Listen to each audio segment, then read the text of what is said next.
মৰিয়নিত চাহ জনজাতি ছাত্ৰ সন্থাৰ উদ্যোগত উচ্চ আৰু উচ্চতৰ মাধ্যমিক পৰীক্ষাত উত্তীৰ্ণ শিক্ষাৰ্থীসকলক সম্বৰ্ধনা জ্ঞাপন।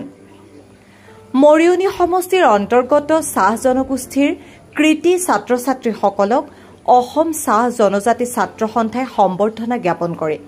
সম্বৰ্ধনা অনুষ্ঠানৰ প্ৰাক মুহূৰ্তত পঞ্চ শ্বহীদ বেদীত বন্তি প্ৰজ্বলন আৰু বৃক্ষৰোপণ আটছা কেন্দ্ৰীয় সমিতিৰ সভাপতি ধীৰাজ গোৱালা, সম্পাদক জগদীশ বৰাইক আৰু বিধায়ক ৰূপজ্যোতি কৰ্মীৰ। মৰিয়নি কাটনিবাৰীত থকা আটছা পঞ্চ শ্বহীদ উদ্যানত উপস্থিত হৈ পঞ্চ শ্বহীদৰ প্ৰতিমূৰ্তিত বন্তি প্ৰজ্বলন কৰাৰ লগতে পুষ্পাঞ্জলি আগবঢ়ায়।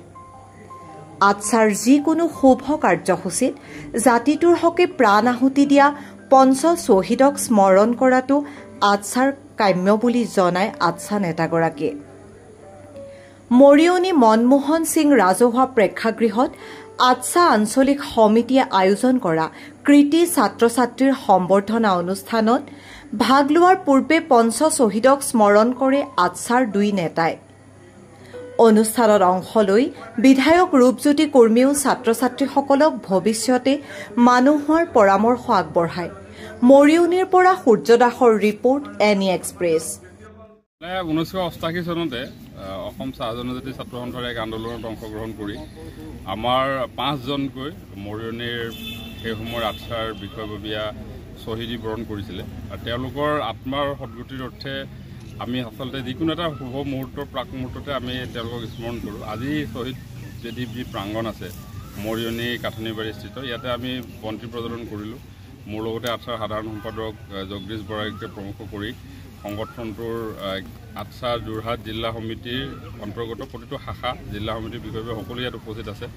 আৰু আমাৰ কাৰণে এটা আচলতে খুব এটা পবিত্ৰ এটা স্থান এই শ্বহীদ বেদী।